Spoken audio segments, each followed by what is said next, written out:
Hello, this is Renz from the Renz Project, and in today's video we're going to unbox Kamen Rider Zero One Rising Hopper.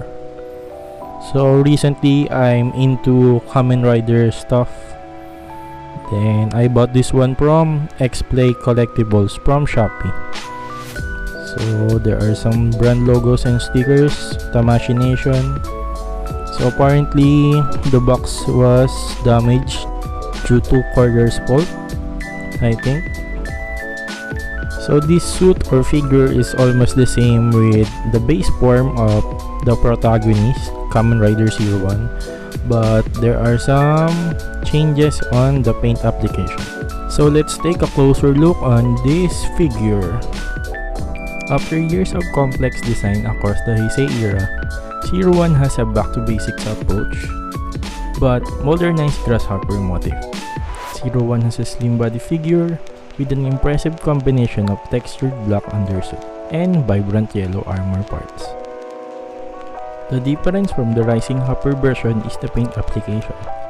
You can notice that there are some green glow effects on the undersuit.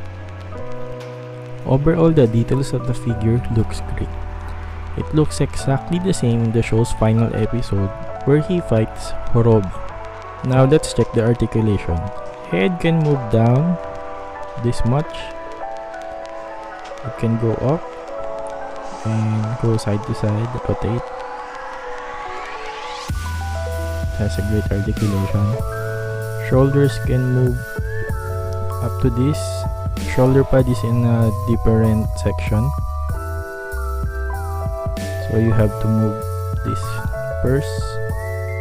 Others also pop the shoulder pads, but in my case it doesn't pop up, so be extra careful. So it has a bicep swivel, double jointed elbow, same on the other side. Hand can rotate like this. It's on a ball joint,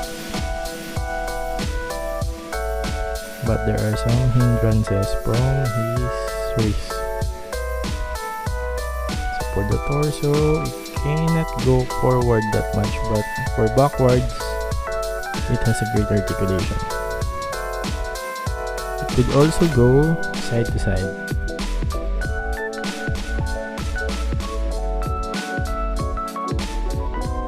For the legs, it has the drop down technique. It can kick forward and go backward. So for split, you can also do this much.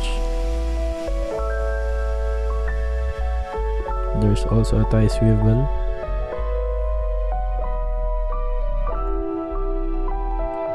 Double jointed knees. Ankle rotation, ankle pivot, and that's all. The Zero One Driver features a removable Rising Hopper Progrisekey. So you can also see the details. It has the grasshopper emblem. For the accessories, same with the Rising Hopper, he only have the hand accessories,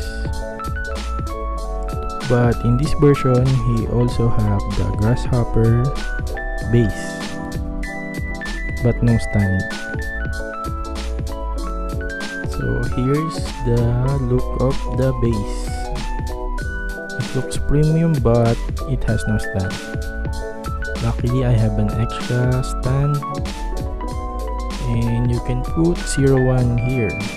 So you can also do the rising impact or realizing impact process.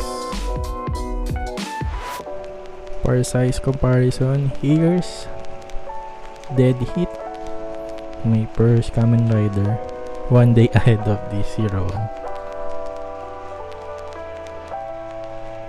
So that's it.